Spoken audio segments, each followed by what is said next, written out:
नमस्कार दोस्तों, चंपारण किसान पारा चंपारण वाला के चैनल में आप सभी दोस्तों का स्वागत है। रोज की तरह आज फिर से आपके सामने लेके आया हूँ स्टेट 2023 में पूछे जाने वाले एक्सपेक्टेड क्वेश्चन, यानी जो संभावित प्रश्न एग्जाम में आपके पूछे जा रहे हैं और पूछे जा सकते हैं, उससे रिलेटेड रीजनिंग के सारे सवाल मैं आपके सामने लेके आऊंगा। 2019 में जो क्वेश्चंस आपके रीजनिंग में पूछे गए थे, उससे रिलेटेड उसके आसपास मिलता जुलता सवाल मैं फिर से आपके पास लेके आया हूं, जिसको देख के आप आने वाले एग्जाम स्टेट जो देने जा रहे हैं उसको जाइएगा और निश्चित तौर पे आपको खुशी होगी। तो चलिए शुरुआत करते हैं बिना देरी किए हुए कि आपके क्वेश्चंस कैसे हैं और कैसे आपके एग्जाम में पूछे जाएंगे। तो सबसे पहले शुरुआत करते हैं कि रीजनिंग के जो संभावित प्रश्न जो आपके स्टेट एग्जाम में पूछे जाएंगे, उसके लिए कौन कौन से क्वेश्चन आपके एग्जाम में बन सकते हैं। जैसा पहला सवाल है और इस सवाल में आपको दिया गया है, इस क्वेश्चन में आपसे दिया गया है एनालॉजी का प्रश्न है और आपको बताना है कि इसमें जो ये क्वेश्चन सेट किया गया है पृथ्वी, ग्रह, चंद्रमा, ये आपका जो क्वेश्चन है, ये क्वेश्चन में आपको सॉल्व करना है कि कैसे इस क्वेश्चन को हम सॉल्व करेंगे। तो पहला जो क्वेश्चन दिया है पृथ्वी और ग्रह दिया है, ठीक है। तो पृथ्वी का ग्रह से क्या संबंध है, ये संबंध आपको बताना है कि पृथ्वी का ग्रह से जो संबंध होगा वही संबंध आपका चंद्रमा का किससे होगा, ये आपको बताना है। तो सबसे पहले मुझे ये बताइए कि पृथ्वी और ग्रह में संबंध क्या है। तो आप कह सकते हैं कि सर पृथ्वी एक ग्रह है, तो उसी प्रकार चंद्रमा का रिलेशन दिए गए विकल्प में से कौन सा विकल्प हो सकता है। तो चंद्रमा है क्या, तो आप कहेंगे सर चंद्रमा एक उपग्रह है, इसलिए आपका विकल्प क्या होगा, उपग्रह होगा। तो आपका आंसर नंबर सी क्या होगा, बिल्कुल सही जवाब होगा। एनालॉजी का मतलब होता है एक का जो दूसरे से रिलेशन होगा, यही रिलेशन तीसरे का चौथे से बनाना है। अब रिलेशन जो बनता है वो एक तरह से नहीं बनता, अनेकों तरीके से बन सकता है। कैसे, इसमें जो सवाल पूछे जा सकते हैं ऐसा नहीं है, ये जैसे आपका सवाल जो है ये क्या है, ज्योग्राफी से रिलेटेड है, आपकी भौगोलिक दशा से रिलेटेड है। हो सकता है आपका क्वेश्चन या साइंस से पूछा जाए, देश की राजधानी पूछी जाए, राज्य की राजधानी पूछी जाए, राज्य का नृत्य पूछा जाए, यानी किसी भी तरीके का सवाल आपके पास बन सकता है। तो उसके लिए आप क्या रहेंगे, हमेशा तैयार रहेंगे। कुछ क्वेश्चन आपके कॉमन सेंस के बेस पे आएंगे, कुछ क्वेश्चन आपके जनरल नॉलेज के बेस पे आएंगे, कुछ क्वेश्चन आपके साइंस से रिलेटेड हो सकता है कि नंबर वाले क्वेश्चन आ जाए, हो सकता है अल्फाबेट्स वाले एबीसीडी से रिलेटेड क्वेश्चन आपके एग्जाम में पूछे जाए। तो चलिए आगे बढ़ते हैं। अगला जो सवाल है, इस सवाल से आप रूबरू हो चुके हैं पहले भी, पिछले स्टेप में मैंने कराया था और फिर से इसको रिपीट कर रहा हूं क्योंकि सीरीज आपके एग्जाम में ना आए इसका सवाल ही फायदा नहीं होता। देखते आपको एक क्वेश्चन बन जाना चाहिए, क्योंकि 3-4 दिनों से लगातार मैंने हर वीडियो में सीरीज आपको बताया है। पहले में दिया है 1, दूसरे में दिया 8, तीसरे में दिया है 9, दूसरे में दिया है 64, अगले में दिया है 25। देख के पता चल रहा है कि एक नंबर क्यूब है तो कहीं नंबर स्क्वायर है। आखिर हुआ कैसे है, कहाँ नंबर क्यूब है, कहाँ नंबर स्क्वायर है, इसका कंपेरिजन कैसे करेंगे। तो हमने कहा कि सर ये 2 का क्यूब है, आपने कहा सर ये 3 का स्क्वायर है, फिर यहाँ क्या हुआ है जी, तो 4 का क्यूब है, इसमें क्या हुआ है जी, तो 5 का स्क्वायर है, इसमें क्या हुआ है जी, तो 6 का क्यूब है। इसका मतलब cube square cube square cube, तो अगला क्या होना चाहिए, स्क्वायर होना चाहिए। लेकिन स्क्वायर किसका होना चाहिए, 7 का होना चाहिए। और स्टार्टिंग कहाँ से किया था, तो आप कहेंगे कि 1 का स्क्वायर, 2 का क्यूब, 3 का स्क्वायर, 4 का क्यूब, 5 का स्क्वायर, 6 का क्यूब। तो अगला क्या करेंगे, 7 का स्क्वायर, और 7 का स्क्वायर होता क्या है, 49। तो यही आपका सही जवाब हो जाएगा। क्लियर है, यानी क्वेश्चन का प्रोसेस क्या था, square cube square cube square cube square. Number है 1 2 3 4 5 6 7, तो आपका आंसर हो जाएगा 49। क्लियर है। चलिए अगला क्वेश्चन देखते हैं किससे रिलेटेड है। जिस जिस टॉपिक से आपके क्वेश्चन 2019 के एग्जाम में पूछे गए हैं, उन्हीं सारे टॉपिक का प्रैक्टिस में करा रहा हूं ताकि क्वेश्चन आपसे छूटे नहीं। ये सवाल है, ये ब्लड रिलेशन का सवाल है और इससे भी क्वेश्चन आपके एग्जाम में बन रहे हैं। चलिए पहला लाइन दिया है, आर एन का भाई है। भैया आर एन का भाई है, आर को आप एन का भाई बना दीजिए, आर को मैंने एन का भाई बना दिया। तो ध्यान रखिएगा, आर एन का भाई है तो आर प्लस हो जाएगा, लेकिन एन उसकी बहन है कि भाई, ये कंफर्म नहीं है। आगे बढ़ते हैं, आर के का इकलौता पुत्र है। भैया आर पुत्र है और किसका पुत्र है जी, के का। तो के को ऊपर रखिए और आर को नीचे रखिए। इसमें भी देखिएगा, आर कंफर्म है कि बेटा है, आर कंफर्म था कि भाई है, एन कंफर्म नहीं था भाई है कि बहन, यहाँ भी के कंफर्म नहीं है कि इसका पिता है कि माता, यानी इतना दिया है कि आर के का इकलौता पुत्र है। क्लियर है। आगे, एस के की इकलौती पुत्र वधु है, कह रहा है कि एस जो है के की इकलौती पुत्र वधू है। तो एक बात बताइए, पुत्र वधू का मतलब क्या होता है जी? बहू, यानी आपकी पतोहू को कहते हैं। यानी 3 लैंग्वेज इस्तेमाल होता है, बहू इस्तेमाल होता है, पतोहू इस्तेमाल होता है, पुत्र वधू इस्तेमाल होता है। तो यहाँ बोला है कि एस के की इकलौती पुत्र वधू है, तो भैया आर के का इकलौता पुत्र है, तो इसी की पत्नी ना इसकी पुत्र वधू बनेगी जी। तो किसके बारे में दिया है? एस के की पुत्र वधू है, यानी आर और एस आपस में क्या है? पति और पत्नी है। आगे दिया है एन एस से किस प्रकार संबंधित है, यानी इतना डिटेल बनाने के बाद आपसे सवाल पूछा जा रहा है कि एन एस से किस प्रकार संबंधित है। एन यहाँ है, एस यहाँ है। एक बात बताओ, पति के भाई और बहन क्या कहलाते हैं? तो यहाँ समझने वाली बात है, यहाँ जो एन है वो एन का रिलेशन दिया क्या है, प्लस है कि माइनस है। अगर रिलेशन एन एस से किस प्रकार संबंधित, रिलेशन एन का पूछा है, ध्यान रखना एस से जोड़ के बताना है। तो यहाँ दो चीज है, ये पति की बहन है कि पति का भाई है, पहले ये समझिए। क्या एन का जेंडर कहीं भी कंफर्म किया है? अगर एन का जेंडर कंफर्म नहीं किया है तो आप किस बेसिस पे कह सकते हैं कि एन जो है एस की क्या है? पति की बहन है या पति का भाई है। तो क्या आपके क्वेश्चन में कहीं एन कंफर्म है? आर एन का भाई है, आर कंफर्म था, एन कंफर्म नहीं था। आर के का इकलौता पुत्र है, यहाँ भी एन के बारे में नहीं चर्चा है। एस के की इकलौती पुत्र वधू, यहाँ भी चर्चा नहीं है। इसका मतलब एन जो है ये कंफर्म नहीं है, प्लस भी हो सकती है और माइनस भी हो सकती है। क्या विकल्प में ऐसा दिया है? पहला दिया है बहन हो नहीं सकती, बेटी हो नहीं सकती, माँ हो नहीं सकती। आपका ऑप्शन बच रहा है पति का बहन।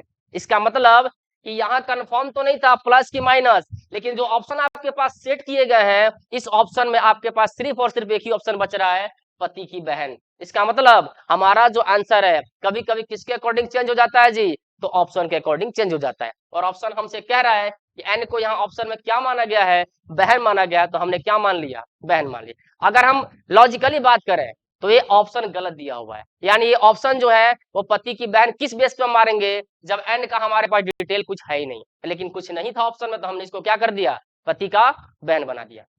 आगे बढ़ते हैं। आगे आपके सवाल है 4 नंबर। 4 नंबर आपका जो सवाल है ये सवाल है क्लासिफिकेशन का, यानी वर्गीकरण का। सवाल क्या दिया है? कुछ शब्द का चयन करें जो भिन्न है, यानी चारों में से एक ऐसा कौन सा शब्द है जो बाकी 3 से क्या है? भिन्न है।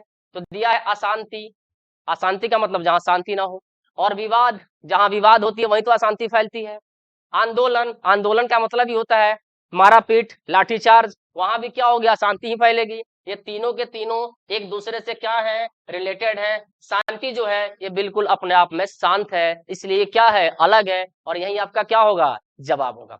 आगे बढ़ते हैं इसी क्रम में कि अगला सवाल आपका क्या है। अगला सवाल मजेदार सवाल है और मुझे लगता है कि 2022 के किसी एग्जाम में पूछा हुआ सवाल है। सवाल कह रहा है कि यदि अंग्रेजी वर्णमाला के प्रत्येक अक्षर को एक विषम संख्यात्मक मान से इंगित किया जाता है, जैसे ए को क्या मान लिया गया जी? तो आप कहेंगे सर ए को मान लिया गया है 1, तो चलो ए को 1 माना क्या जाता है? ए तो 1 होता ही है। और बी को क्या माना गया जी? तो आप कहेंगे 3। तो इस बेसिस पे अगर विषम संख्याओं से अंकित करना है तो बताइए सी को क्या मानेंगे जी? तो 5, और डी को क्या मानेंगे जी? तो 7। यानी यही प्रोसेस आपका चलेगा ए से लेकर जेड तक। क्या बोला है? संख्यात्मक मान से इंगित किया जाए। कौन सी संख्यात्मक मान? तो विषम संख्या से। 1 को 1, 2 को 3, 3 के बाद 5, 5 के बाद 7, 7 के बाद 9, 9 के बाद 11, ऐसे ही विषम संख्या क्या होती जाएंगी? हर लेटर के लिए इस्तेमाल होती जाएंगी। तो कह रहा है सवाल कि बताइए अगर ऐसा होता है तो रेडिकल के अक्षरों का कुल मान क्या होगा? तो भैया एक बात बताइए मुझे, अगर लॉजिक इस क्वेश्चन में नहीं लगेगा तो क्या सवाल बनाना आसान है? नहीं। अगर आर का नंबर आपको पता करना है कि आर का नंबर होता कितना है, इसका मतलब आप सब लिखना पड़ेगा ए से लेकर आर तक, लेकिन इतना फुर्सत हमारे पास एग्जाम में नहीं है, इसीलिए तो आप आए हैं पारा चंपारण वाला के पास। चलिए सीखते हैं आखिर रियल में रिलेशन है कैसा। तो रिलेशन कैसा समझो, ए का नंबर 1 होता है, कोई फर्क नहीं पड़ा, लेकिन बी का नंबर 2 होता है, दिया कितना है? 3। सी का नंबर रियल में कितना होता है? 3, दिया कितना है? 5। डी का नंबर रियल में होता कितना है? 4, दिया कितना है? 7। इसका मतलब कि जो रियल पोजीशन होता है उससे और जो पोजीशन इसमें विषम संख्या दिया हुआ उसमें आपस में रिलेशन कैसा है। तो समझो, अगर 2 को हम 2 गुना करके और -1 कर देते तो क्या हमारा 3 नहीं आ जाता? क्या अगर 3 को 2 गुना करके -1 कर देते तो क्या 5 नहीं आ जाता? क्या 4 को 2 गुना करके -1 कर देते तो क्या 7 नहीं आ जाता? इसका मतलब ये हुआ कि जो रिलेशन दिया है और उसका परफेक्ट जो आपका पोजीशन होता है उससे रिलेशन कैसा है? तो 2 गुने से 1 कम है। इसका मतलब कि जिस भी लेटर का आपको मान निकालना है उसके 2 गुने से कम कर दीजिए, उस लेटर का विषम संख्या मान रियल में निकल के आपके सामने आ जाएगा। कैसे जी? तो आर का पता करना है कि आर का मान कितना होता है, ए का मान कितना होता है, बी का मान कितना होता है। अब देखिए, चलिए बनाते हैं। आर का मान कितना? 18। और नंबर लाना कैसे है जी? तो 18 गुने 2 यानी 2 गुना करके माइनस 1, 18 दूनी 36 और माइनस करोगे 1 तो आर का नंबर कितना आ जाएगा? 35। इसका मतलब कि जब विषम संख्या लिखते लिखते लिखते लिखते आगे बढ़ते तो आर जब आता तो वहां पे कौन सा विषम संख्या इस्तेमाल होता? 35 इस्तेमाल होता। ए का तो वही है, एक का 2 गुना करके माइनस 1 करोगे तो 1 ही आएगा। बी का नंबर 4 होता है, 2 गुना करके माइनस 1 करेंगे तो 7 आएगा। आई का नंबर 9 होता है, 2 गुना करके माइनस 1 करेंगे तो कितना आएगा? 17 आएगा। सी का नंबर 3 होता है, 3 दूनी 6 माइनस 1 कितना आएगा? 5 आएगा। एक का नंबर 1 आएगा। 12 का 2 गुना करो 24 माइनस 1 करो कितना? 23। और इन सबको क्या करना है? आपस में जोड़ देना है। यही तो आपसे पूछा है रेडिकल के अक्षरों का कुल मान क्या होगा। चलिए जोड़ते हैं। 5 1 6, 7 6 13, 13 7 20, 20 5 25, 25 1 26 और 26 3 29 का 2, 2 2 4, 4 1 5, 5 3 8 89। यही आपका क्या होगा जी? रियल में आंसर होगा। तो हो सकता है कि आपके एग्जाम में विषम संख्या के जगह पर सम संख्या का इस्तेमाल कर दे, लेकिन जो कंसेप्ट है वो कंसेप्ट ऐसे ही रहेगा। आगे बढ़ते हैं। अगला सवाल क्या है? 6 नंबर। अगला सवाल है आपके वर्ड को सजाना, यानी शब्द कुछ दिए गए हैं, इस शब्द को सजाना है, प्रोसेस से सजाना है कि आपका प्रोसेस चलता कैसे है। तो इसमें जो क्वेश्चन आते हैं वो 2 तरीके से आते हैं। एक सवाल आता है प्राकृतिक घटनाओं पर आधारित और एक सवाल आता है हमारे और आपके द्वारा बनाए गए नियम पर आधारित। ये जो सब प्रोसेस है, ईमेल खाता खोलना, ईमेल लिखना, कंप्यूटर शुरू करना, ईमेल पता दर्ज करना, सामग्री लिखना, मेल भेजना। भैया आपने कभी ना कभी मेल किया होगा। मेल आपने जब किया होगा तो आपने प्रोसेस क्या फॉलो किया होगा, बस उसी प्रोसेस को लिख दीजिए। कुछ ऑप्शन आपका सपोर्ट कर देगा और आपका काम आसान हो जाएगा। तो कैसे करेंगे इसको? चलिए, सबसे पहले ईमेल को भेजने के लिए आपको करना क्या है जी? तो सबसे पहला काम क्या करना है जी? जब तक कंप्यूटर शुरू नहीं कीजिएगा, क्या ईमेल जाएगा? नहीं जाएगा। तो आपका जो ऑप्शन शुरू हुआ है 3 नंबर से, वो ए बी, ए सी और डी हुआ, इसका मतलब बी नंबर ऑप्शन क्या हो गया जी? कट गया। अच्छा, जब आप कंप्यूटर खोलेंगे उसके बाद आपको क्या करना होगा? ईमेल खाता खोलना होगा। जब तक ईमेल खाता आप नहीं खोलिएगा तो ईमेल करिएगा कैसे? इसका मतलब 3 के बाद क्या इस्तेमाल होगा? 1। इसका मतलब ये भी ऑप्शन क्या हो गया? खत्म। 3 के बाद क्या इस्तेमाल होगा? 1। अच्छा, 2 तो दोनों जगह पर, इसका मतलब ईमेल लिख लीजिएगा आप। और ईमेल लिखने के बाद आपको क्या करना है जी? अब देखिए 3 1 2, 3 1 2 ऑप्शन से चले तो यहाँ तक सेम है। अब 4 और 6 में अंतर देखिए कि 4 और 6 में पहले कौन आएगा बाद में कौन आएगा, इसी से आपका ऑप्शन डिसाइड हो जाएगा। तो 4 क्या कह रहा है? 4 कह रहा है ईमेल पता दर्ज करना और 6 कह रहा है कि मेल भेजना। जब तक ईमेल पता दर्ज नहीं कीजिएगा मेल भेजिएगा किसको? जब आपको मेल किसी को भेजना होता है तो भैया पहले उसका पता ऐड करते हैं ना। जब तक उसका पता डालेंगे नहीं मेल भेजेंगे कैसे? इसका मतलब 4 वाला पहले इस्तेमाल होगा। किस ऑप्शन में 3 1 2 4 मिला है? तो 3 1 2 4 इसमें मिला है। आपका ऑप्शन नंबर 1 क्या हो जाएगा? बिल्कुल सही हो जाएगा। उसके बाद 5 आएगा, सामग्री लिखिएगा और लिखने के बाद तब क्या कीजिएगा? भेजिएगा। तो ये आपका प्रोसेस है 6 नंबर क्वेश्चन का। अगला सवाल, अगला सवाल भी डिक्शनरी से रिलेटेड है। ऐसे डिक्शनरी से सवाल आपसे पूछा नहीं था, लेकिन मुझे ऐसा लगता है कि आपके एग्जाम में डिक्शनरी से सवाल बन सकता है, इसलिए मैंने क्वेश्चन इस तरह का डाला हुआ है। आपसे सवाल क्या पूछ रहा है कि दिए गए शब्दों को अंग्रेजी शब्दकोश के अनुसार व्यवस्थित करने के पश्चात कौन सा शब्द 5वें स्थान पर आएगा? यानी शब्दकोश के अनुसार सजाना है जी, ध्यान रखना। शब्दकोश के अनुसार इसको सजाना है। शब्दकोश कैसे सजता है? चलिए ध्यान से देखिए थोड़ा। मैं सिखा देता हूँ डिक्शनरी के क्वेश्चन कैसे बनते हैं। ये भी आपके क्वेश्चन आसान है, बिल्कुल आसान है, आप इसको आसानी से कर सकते हैं। इसको सजाने के लिए OVER OVER OVER सारे जगहों पर OVER तक कॉमन है, यानी यहां तक तो पता ही नहीं चल पाएगा हमारा कि कौन सा लेटर पहले होगा और कौन सा वर्ड बाद में होगा। यानी यहां तक सेम है, सारे में OVER तक आपका जो लेटर है वो क्या है? बिल्कुल सेम है। इसका मतलब आपको जो काम करना है अब अगले लेटर से करना है। जहां से लेटर डिफरेंट हो, अंतर हो, वहीं से आपकी इसकी पहचान होती है। अगर आप नहीं कर पाएंगे तो फिर आपको क्या हो जाएगा? दिक्कत हो जाएगा। तो जहां तक सेम है वहां तक काट दीजिए। इसमें एल है, इसमें पी है, इसमें एल है, इसमें एल है और इसमें एल है। अच्छा आप बताइए अंग्रेजी वर्णमाला में डिक्शनरी में पहले एल का इस्तेमाल होता है कि पी का इस्तेमाल होता है? तो आप कहेंगे सर पहले एल आएगा ना। तब न पी आएगा। इसका मतलब कि इन चारों में पहले एल आया है और इसमें पी आया। इसका मतलब ये हुआ कि सबसे लास्ट में कौन सा वर्ड इस्तेमाल किया जाएगा? ओवर प्ले का इस्तेमाल किया जाएगा। सबसे लास्ट का मतलब पांचवें नंबर पर ओवर प्ले का इस्तेमाल किया जाएगा। यही तो आपसे पूछा है कि पांचवें स्थान पर क्या होगा। एक ही लाइन में आपका आंसर निकल गया, दोबारा कुछ करने की आवश्यकता ही नहीं पड़ी, क्योंकि ये चारों के चारों लेटर जो है एल वाले वो ओवर प्ले के पहले ही आएंगे। तो जब चार पहले आ जाएंगे तो लास्ट बचेगा, वही तो लास्ट में आएगा। तो यही आपका क्या हो जाएगा? जवाब हो जाएगा। क्लियर है? आगे बढ़ते हैं। आगे कह रहा है 7 मित्र है।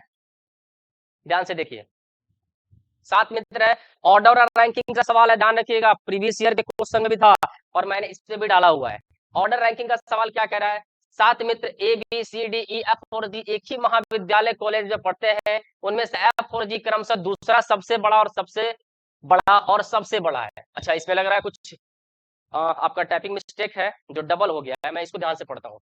उनमें से एफ और जी क्रमशः दूसरा सबसे बड़ा और इतना नहीं होगा, इतना ये आपका फिजूल का टाइपिंग हो गया है, डबल टाइपिंग हो गया। इसको पढ़िए, समझ आ जाएगा। उनमें से एफ और जी क्रमशः, क्रमशः का मतलब क्रम से, दूसरा सबसे बड़ा और सबसे बड़ा है। इसका मतलब क्या हुआ समझिए। एफ और जी के बारे में दिया है कि एफ और जी क्रमशः दूसरा सबसे बड़ा, दूसरा सबसे बड़ा पहले बोल रहा है। इसका मतलब एफ जो है दूसरा सबसे बड़ा है और जी जो है वो क्या है? सबसे बड़ा है। मतलब यही हुआ, ध्यान से देख लीजिए। टोटल 7 मित्र हैं, सातों लोग होंगे, लेकिन बड़ा छोटा कौन होगा? तो पहले लाइन क्या दिया है कि उनमें से एफ और जी क्रमशः दूसरा सबसे बड़ा, यानी क्रमशः का मतलब क्रम से एफ दूसरा सबसे बड़ा और जी जो है वो सबसे बड़ा है, यानी सबसे बड़ा जी और सबसे छोटा तो नहीं, जी से छोटा कौन है? एफ है। आगे क्या कह रहा है? ई केवल ए और सी से बड़ा है। ये कह रहा है कि ई जो है केवल ए और सी से बड़ा है, तो बाकी सारे लोगों से क्या होगा? छोटा होगा। मतलब ये ना जी, क्या कह रहा है? ई केवल ए और सी से, केवल जो वर्ड होता है वो किसी खास चीज को रिप्रेजेंट किया जाता है, ओनली सब। क्या कह रहा है? ई केवल ए और सी से बड़ा है, बाकी सारे लोगों से क्या होगा जी? छोटा होगा। एक बात बताइए, अगर हमें इस लाइन को इसमें शिफ्ट करना है तो क्या अभी कर सकते हैं? जी और एफ का जो कंपैरिजन है ए और सी और ई से कैसे करेंगे जब इसके बीच में कुछ दिया ही नहीं है। लेकिन एक लाइन जो दिया उस लाइन पे फोकस कीजिए, इस लाइन को जो समझ जाएगा उसका क्वेश्चन बन जाएगा, जो नहीं समझेगा क्वेश्चन गलती कर देगा। क्या दिया है? ई केवल ए और सी से बड़ा है, ई केवल ए और सी से बड़ा है, ये उल्टा लिख दिया हमने। ई बड़ा है, ई केवल ए और सी से बड़ा है, बाकी सारे लोगों से क्या होगा? छोटा होगा। इसका मतलब कि आप इस चीज को उठाकर यहां भी डाल सकते हैं, लेकिन नंबर किसका क्या होगा मुझे अभी कंफर्मेशन नहीं है। मैंने ए सी को ऐसे क्यों लिखा है जी? इसलिए लिखा है ए अगर ऊपर होगा तो सी नीचे और सी ऊपर होगा तो ए नीचे। अब इस लाइन को फिर से रिपीट कर रहा हूं, ई केवल ए और सी से बड़ा, ई केवल ए और सी से बड़ा, बाकी सारे लोगों से ई क्या होगा? छोटा होगा, ध्यान रखना। अच्छा, आगे बढ़ते हैं। डी चौथा सबसे बड़ा है, कह रहा है डी जो है चौथा सबसे बड़ा है, तो यहाँ कोई तीसरा सबसे बड़ा होगा और चौथे स्थान पर कौन आएगा? डी आएगा। इसका मतलब कि डी चौथा सबसे बड़ा, तो सबसे पहले बड़ा ये हुआ, दूसरा बड़ा ये हुआ, तीसरा बड़ा यहाँ ब्लैंक है, चौथा डी आ गया। क्लियर है? आगे ए सबसे छोटा नहीं है। अब देखो यही कंफर्म हो गया, ए अगर सबसे छोटा नहीं है इसका मतलब कि ए ऊपर होगा और सी क्या हो जाएगा? नीचे हो जाएगा। आगे भी कुछ दिया है। हाँ, कितने मित्र ई से बड़े हैं? अब कह रहा है कितने ऐसे मित्र जो ई से बड़े हैं, तो ई से बड़े कितने मित्र हो गए? एक डी हो गया, एक यहाँ जो बच गया वो हो गया, एक एफ हो गया और जी हो गया, यानी 4 ऐसे मित्र हैं जो ई से क्या है जी? ई से बड़े हैं। क्लियर है? आगे 9 नंबर सवाल, ये भी ऑर्डर रैंकिंग का सवाल है। इसकी प्रैक्टिस मैंने कराया था कल क्लास में। कह रहा है कि रोहित अपनी कक्षा में शीर्ष से 18वें स्थान पर है। रोहित अपनी कक्षा में शीर्ष से 18वें स्थान पर, रोहित अपनी कक्षा में शीर्ष से 18वें स्थान पर है, यहाँ है। ठीक है, और जब नीचे से गिना जाता है तो 36वें स्थान पर, नीचे से देखा जाता है तो इसका पोजीशन होता है 36। तो कह रहा है कक्षा में छात्रों की कुल संख्या कितनी है? मैंने बताया था आपको कि छात्रों की कुल संख्या तभी निकल पाती है जब किसी एक व्यक्ति या वस्तु का ऊपर और नीचे से या दाएं या बाएं से दोनों का, एक ही व्यक्ति का दोनों तरफ से पोजीशन दिया हो। दोनों का दिया है जी, तो क्या करते हैं? दोनों को जोड़ के -1 कर देते हैं, यही तो जवाब है। 814 1 3 1 4 1 5 -1 करेंगे, आपका जवाब क्या होगा? 53। यानी कितने लोग टोटल हो जाएंगे? 53। क्लियर है? आगे बढ़ते हैं। मैथमेटिकल ऑपरेशन शानदार टॉपिक है, बहुत बच्चे इससे फंसते भी हैं, लेकिन ध्यान रखिए यहाँ हमें क्या करना है, थोड़ा ध्यान से देखिए।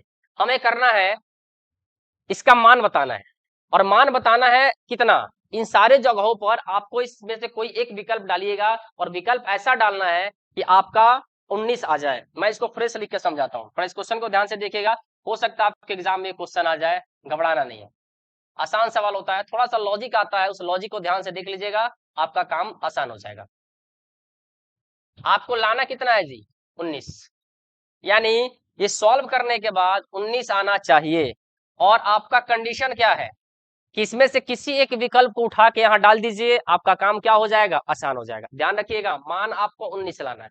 अब यहाँ लॉजिक क्या है, लॉजिक को ध्यान से देखो, लॉजिक अगर ध्यान से देखोगे तभी क्वेश्चन आपके बन पाएंगे, अगर लॉजिक से ध्यान से नहीं देखे तो फिर क्वेश्चन नहीं बन पाएगा। क्लियर है? यहाँ आइए, अगर हम पहले विकल्प की बात करें, विकल्प वाइज मैं समझा रहा हूँ, ध्यान से देखो, ऐसे मुझे पता है कि आंसर क्या है, ऐसा नहीं कि मैंने देखा है, मुझे देख के पता चल गया, लेकिन मैं आपको समझा रहा हूँ, ध्यान से समझिएगा।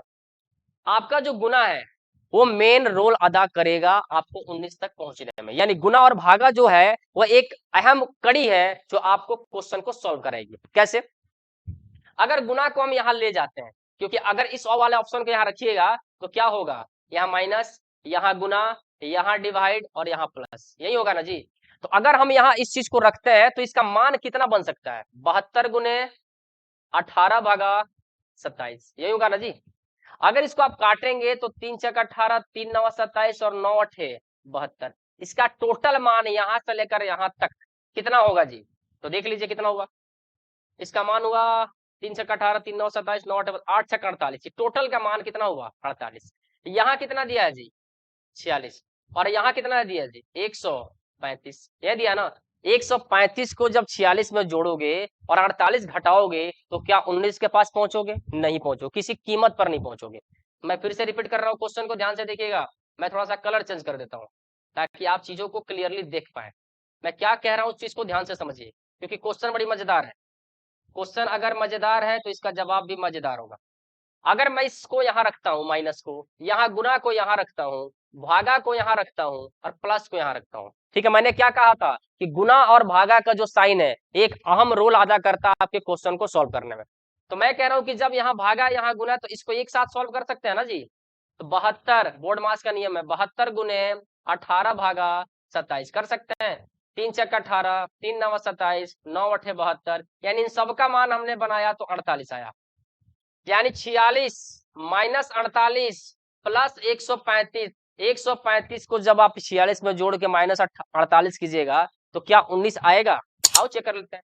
6 5 11, 1 4 3 7 1 8, 181 में से 48 घटाओगे क्या 19 आएगा? किसी कीमत पर नहीं आएगा। इसका मतलब कि पहला वाला जो ऑप्शन है वो कभी भी सॉल्व नहीं हो सकता। अच्छा, इसका आइडिया कैसे आएगा? आपका मन में सवाल होगा क्या सर हर ऑप्शन को हम लिख के चेक करेंगे? नहीं बाबू, लिख के क्यों चेक करोगे, आपका पास भी तो कॉमन सेंस है। आपका यहाँ डिवाइड का साइन कौन सी जगह पर जा रहा है? तीसरी जगह पर जा रहा है। तो जब आप डिवाइड करके 72 से काटिएगा तो आपका कैलकुलेशन इतना तेज होना चाहिए कि 18 भागा 27 गुने 72 48 आ जाए। और जैसे ही 48 आपको दिखता है इसका मान, आप 135 में जोड़ के चेक कीजिए तो क्या ये मान 19 पे के पास जा सकता है? कभी नहीं जा सकता, पॉसिबल ही नहीं है। अच्छा, यानी ये विकल्प आपका क्या हो जाएगा? गलत हो जाएगा। दूसरा विकल्प कह रहा है कि 46 गुने 72 कर लीजिए, भागा 18 कर लीजिए, फिर माइनस प्लस इधर करते रहिए। अगर इसको कैलकुलेट करने जाओगे तो 86 गुने 72 भागा 18, यही करोगे ना जी। तो 18 चौका 72 करेंगे, 6 चौका 24, 4 चौका 16, माइनस 27 प्लस 135। एक बात बताइए, 135 को 164 में गुना जोड़ के माइनस 27 करोगे, 19 के पास पहुंचाएगा? किसी कीमत पर नहीं पहुंचाएगा। इसका मतलब ये भी विकल्प आपका पूरी तरह से क्या हो जाएगा? गलत हो जाएगा। अच्छा, अब हम चेक करते हैं तीसरा विकल्प क्या दिया है जी।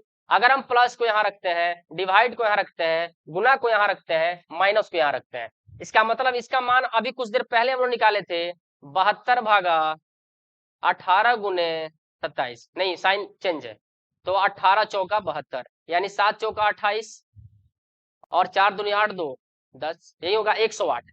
अब आप मुझे बताइए इक्वेशन क्या है? 46 प्लस 108 माइनस 135, अब जोड़िए तो 8 6 14, यानी 154 में से 135 घटाओगे, 14 में से 5 गया 9, 4 में से 3 गया 1, यानी विकल्प नंबर सी क्या होगा? बिल्कुल सही जवाब होगा। अब आप कहेंगे सर इसका कैलकुलेशन कैसे पता चलेगा? एक बात बताइए, अगर हम लास्ट वाले विकल्प को चेक करने जाएंगे तो ये जो गुना का साइन है, ये गुना का साइन लास्ट में जाएगा, और जब 27 को 135 से बाबू मेरे गुना करते तो मान इतना बड़ा हो जाता कि 19 के आसपास भी नहीं भटकते। तो एक कैलकुलेशन है, जिसका कैलकुलेशन जितना तेज होगा उससे उतनी ही तेजी में क्वेश्चन क्या होगा, बनेगा। क्लियर है? आगे बढ़ते हैं 11वें नंबर सवाल की ओर।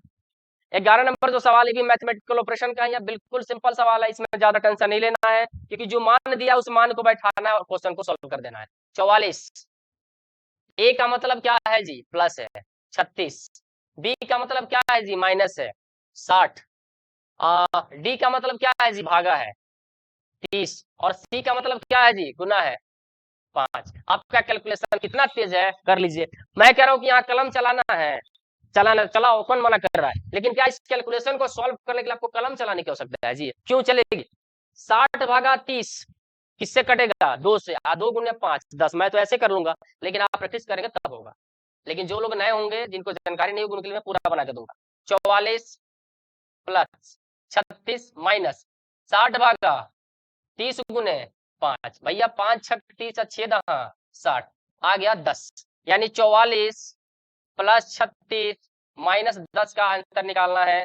6 4 10, 4 3 7 1 8, 10 घटाएंगे आएगा 70। 70 ऑप्शन नंबर डी है, और यही आपका क्या हो जाएगा, जवाब हो जाएगा। बिल्कुल आसान सवाल था। एक क्वेश्चन है काउंटिंग ऑफ फिगर से। कल के सेट में भी मैंने काउंटिंग ऑफ फिगर को टच किया था, इसलिए टच किया था क्योंकि हो सकता है आपके एग्जाम में नॉन वर्बल से क्वेश्चन बने, तो इसलिए इस चीज को ध्यान से देखिएगा कैसे बन रहा है। सिंपल सवाल है, सवाल सिंपल किस सेंस में, ध्यान से देखिए। मैं पहले इसको सॉल्व कर रहा हूं, इसको सॉल्व कर रहा हूं।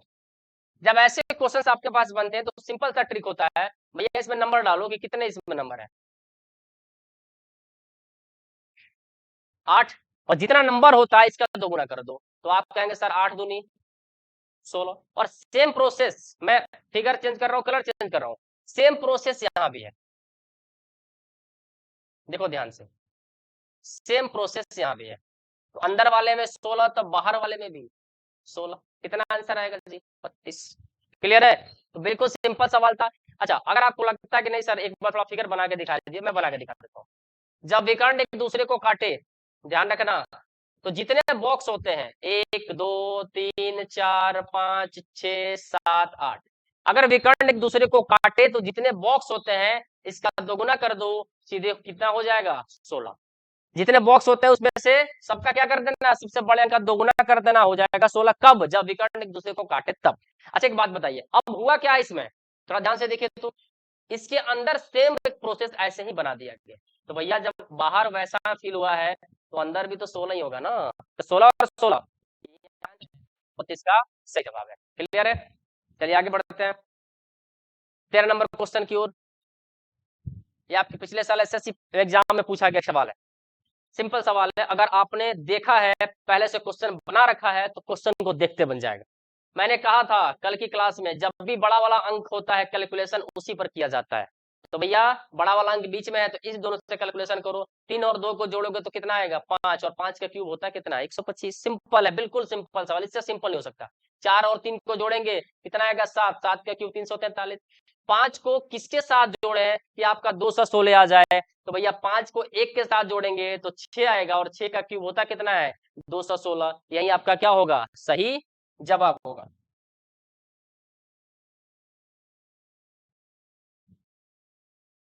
चलिए अगला सवाल देखते हैं। अगला सवाल क्या है, अगला सवाल भी इसी से रिलेटेड है, ये भी सवाल इसी से रिलेटेड है, और कैसे बनेगा इसको ध्यान से देखना है। मिसिंग नंबर का 2 क्वेश्चन मैंने इसलिए डाले हुए हैं क्योंकि मिसिंग नंबर से सवाल परफेक्ट आपके एग्जाम में पूछा जाएगा, इसलिए मैंने इस क्वेश्चन के नंबर को बढ़ा दिया है।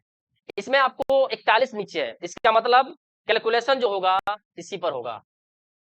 आएगा कैसे जी, तो 5 में 4 से गुना करोगे तो 20 तक पहुंचोगे। कल बताए थे आपके क्लास में, हर क्लास में बोलते हैं कि अगर गुना करने से नंबर नहीं बढ़ता है तो स्क्वायर और क्यूब पर जाके चेक करो। 4 का स्क्वायर 16, अब 5 का स्क्वायर 25, जोड़ेंगे तो कितना, 41। कोई डाउट है, नहीं है। 6 का स्क्वायर 36, और 3 का स्क्वायर 9, 36 और 9 कितना, तो 45। कोई डाउट नहीं है। अब 7 का स्क्वायर तो आप कहेंगे 49, 49 में कितना जोड़े कि 58 आ जाए, तो जोड़ेंगे तो 9, तो यहाँ नंबर लिखना पड़ेगा 3, तब ने स्क्वायर करके 9 लाइएगा, तो 3 यहाँ दिया है जी, तो 7 का स्क्वायर आप कहेंगे 49, और 3 का स्क्वायर तो आप कहेंगे 9, जोड़ेंगे तो मान कितना 58, यही आपका क्या है सही जवाब है, यानी आंसर क्या होगा 3। इस ब्रैकेट में 3 डालेंगे तो आपका क्वेश्चन सही हो जाएगा।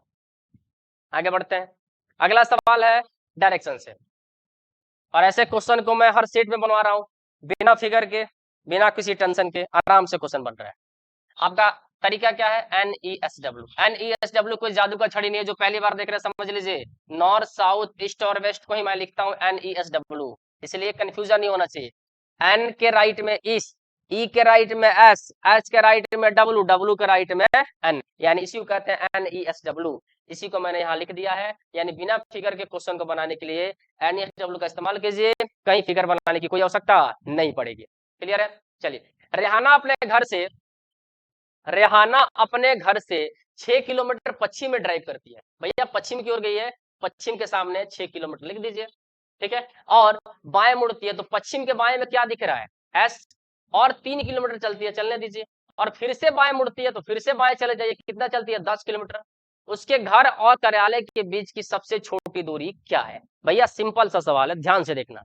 आपने कहा था कि नॉर्थ का कंपैरिजन साउथ से होता है, तो जब कंपैरिजन करेंगे तो इन दोनों में कंपैरिजन करने पर बचेगा क्या, तो आप कहेंगे सर साउथ में 3 किलोमीटर बचेगा, क्योंकि नॉर्थ में तो गया ही नहीं, तो जितना गया वही तो मान है। अच्छा, ईस्ट का कंपैरिजन जब वेस्ट से कीजिएगा तो 10 में से 6 गया, तो आप कहेंगे सर 4 किलोमीटर।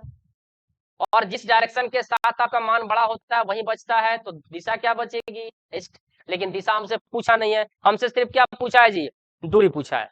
अब चलिए, अगर ऐसा होता है तो आपको क्या करना है कि जब भी अलग अलग दिशाओं का मान आता है, यानी नॉर्थ और साउथ में से कोई एक बच गया, ईस्ट और वेस्ट में से कोई एक बच गया, तो इसको हम डाल देते हैं रूट में, यानी 3 का स्क्वायर प्लस 4 का स्क्वायर, ये हो जाएगा 9, और ये हो जाएगा 16, यानी 25, इसको लाएंगे तो आएगा 5, आपका आंसर होगा 5 किलोमीटर। क्लियर है? लेकिन हो सकता है कि जो बच्चा पहली बार डायरेक्शन का सवाल देख रहा हो उससे सवाल ना बने, हो सकता है, इसलिए मैं इस क्वेश्चन को फिगर से भी आपको बताऊंगा। जो लोग इसको सीख चुके हैं उनको फिगर बनाने की आवश्यकता नहीं है, लेकिन जो लोग नहीं सीखे हैं उनके लिए फिगर अति आवश्यक है। चलिए, रेहाना अपने घर से 6 किलोमीटर पश्चिम की ओर। भैया दिशाओं का ज्ञान अगर ना हो तो देख लेना, यही दिशा है, इसी के अकॉर्डिंग चलना है। किसी जगह से 6 किलोमीटर पश्चिम की ओर जाती है, ठीक है। फिर वो बाएं मुड़ती है, बाएं मुड़ने का मतलब एंटी क्लॉकवाइज नीचे, और कितना चलती है 3, और फिर से बाएं मुड़ती है और 10 किलोमीटर जाती है। ऊपर जाएंगे तो ये बायां होगा, नीचे आएंगे तो ये बायां। 10 किलोमीटर का मतलब 6 के सामने 6 हो जाएगा, 4 और ऐड कर दो, टोटल मान कितना हो जाएगा 10। अब ध्यान रखना, यहाँ अगर 3 है तो यहाँ भी 3 ऑटोमेटिक शिफ्ट हो जाएगा, इसमें टेंशन नहीं है। क्लियर है? अच्छा, फिर से बाएं मुड़ती है, 10 किलोमीटर ड्राइव करती है। उसके घर और कार्यालय के बीच की सबसे छोटी दूरी, किसकी दूरी पूछ रहा है जी, इसकी दूरी पूछ रहा है। क्लियर? अब बात बताओ मुझे, इसका मान कितना 3, इसका मान कितना 4, तो इसको निकालते कैसे हैं, तो कर्ण स्क्वायर बराबर आधार स्क्वायर प्लस लंब स्क्वायर, कितना मान आएगा 25, 25 का मतलब 5, वही तो मैंने आंसर दिया है 5 किलोमीटर, आपका क्या होगा सही जवाब होगा। आगे बढ़ते हैं, आगे सवाल भी डायरेक्शन से रिलेटेड ही है। क्या कह रहा है, एक व्यक्ति का मुख पूरब दिशा में, यानी प्रारंभिक दिशा। इस क्वेश्चन को कैसे सोल्व करते हैं जी, सीख लीजिए, जो लोग नहीं जानते हैं, बिल्कुल आसान तरीका है, शॉर्ट ट्रिक में आपको समझाएंगे। प्रारंभिक दिशा क्या दिया है, प्रारंभिक दिशा का मतलब होता है कि एक व्यक्ति का मुख पूरब दिशा की ओर है, यानी प्रारंभिक दिशा क्या दिया है, ईस्ट दिया है।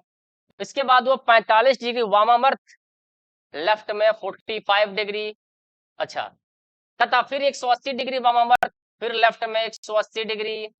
वामावर्त का मतलब होता है लेफ्ट साइड बाएं, और दक्षिणावर्त का मतलब होता है दाएं साइड राइट। अच्छा, फिर इसके बाद 225 डिग्री दक्षिणावर्त मुड़ता है, 225 दक्षिणावर्त का मतलब राइट में कितना 225। अब कह रहा है कि उसका मुख अभी किस दिशा में है, तो ध्यान से देखिए, अगर लेफ्ट का मान राइट के बराबर हो गया तो दोनों कट के खत्म। ध्यान रखना, लेफ्ट को अगर आपस में जोड़ोगे तो लेफ्ट का मान कितना होगा, जोड़ोगे तो लेफ्ट 225 होगा, और राइट में कितना दिया है राइट में कितना दिया 225 दिया है, तो लेफ्ट राइट से कितना हो जाता है कैंसिल। सिंपल सा कंसेप्ट है। कंसेप्ट क्या कर रहा है, अगर मैं यहाँ खड़ा हूँ, यहाँ से मैं 225 डिग्री दाहिनी ओर घूम जाऊं और फिर से 225 डिग्री बाईं ओर घूम जाऊं, तो मेरे द्वारा तय की गई दूरी उसी जगह पर वापस आ जाऊंगा, जीरो। यानी लेफ्ट और राइट का मान अगर बराबर होता है तो कट जाता है, और जिधर व्यक्ति का चेहरा होता है उधर ही उसका चेहरा हो जाता है। तो इसका आंसर ईस्ट का ईस्ट ही हो जाएगा, यानी पूरब का पूरब ही हो जाएगा। अगले सवाल की ओर आते हैं। ये सवाल है कैलेंडर से। कैलेंडर का सवाल है, आज शुक्रवार है, आज शुक्रवार है, 55 दिनों के बाद कौन सा दिन होगा। भैया आज अगर शुक्रवार है तो 7 दिन बाद कौन सा दिन होगा, 14 दिन बाद कौन सा दिन होगा, 21 दिन बाद कौन सा दिन होगा। यानी 7 जोड़ने पर वहीं से दिन रिपीट हो जाता है। यानी शुक्रवार में अगर 7 जोड़ोगे तो वापस वही दिन आ जाता है। तो कह रहा है कि 55 दिनों बाद कौन सा दिन आएगा। तो 7 के मल्टीपल में पहले काट दीजिए, 7 7 49, यानी 49 दिन बाद तो शुक्रवार ही आएगा, ये कंफर्म है। 7 7 49 कट गया, बच क्या गया 6। तो जो बच जाता है उसको शुक्रवार में जोड़ दीजिए, वही आपका जवाब हो जाएगा। जोड़ने में अगर तकलीफ है तो एक तरीका और बता देता हूं। यदि आपको 6 जोड़ना है, तकलीफ हो रही है, तो उससे अच्छा है कि एक क्या कीजिए, घटा दीजिए, बात बराबर है। 6 जोड़ने से अच्छा है एक घटा दो। 5 दिन आगे जाने से अच्छा है 2 दिन पीछे चले जाओ। 6 दिन आगे जाने से अच्छा है कि एक दिन क्या हो जाओ, पीछे हो जाओ। एक दिन पीछे जाओगे तो आंसर क्या आएगा, गुरुवार। क्या आपके विकल्प में है, बिल्कुल है, आपका ऑप्शन नंबर बी। क्लियर है। अब आते हैं क्वेश्चन नंबर 18 पर। 18 क्या कह रहा है जी, कह रहा है कि 2009, ध्यान से देखना, बहुत इंपॉर्टेंट क्वेश्चन है, एग्जाम में अगर दे दिया तो फंस जाओगे। निम्नलिखित में से कौन सा कैलेंडर वर्ष 2009 के कैलेंडर के समान होता है। तो यहाँ सिंपल सा लॉजिक है, जिन लोगों ने मेरा कोर्स किया है ऑफलाइन में उनके लिए तो जादू का छड़ी है। 2009 जब भी पूछे कि कोई भी कैलेंडर कब दोहराया जाता है अगले साल, इसका मतलब क्या है कि 2009 में जैसा कैलेंडर था वैसा ही कैलेंडर अगले किस वर्ष में आएगा। तो भैया आपको सोचना है कि ये लीप ईयर से कितना आगे है, लीप ईयर से कितना आगे है, कितना आगे है।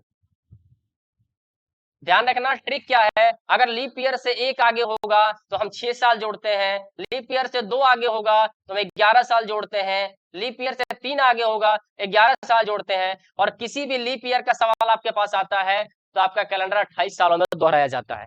तो ये 2009 जो है लीप ईयर से कितना आगे है, 1 साल आगे है। क्यों, क्योंकि 2008 इसके पहले लीप ईयर पड़ा था। 2008 के बाद अगला लीप ईयर क्या था, 2009 था, यानी 1 साल आगे है। तो 1 साल आगे में कितना जोड़ते हैं, 6 जोड़ते हैं। तो जब 2009 में 6 जोड़िएगा तो आंसर 2015 आएगा। इसका मतलब कि 2009 का कैलेंडर 2015 के कैलेंडर के समान है। क्लियर है। आगे बढ़ते हैं।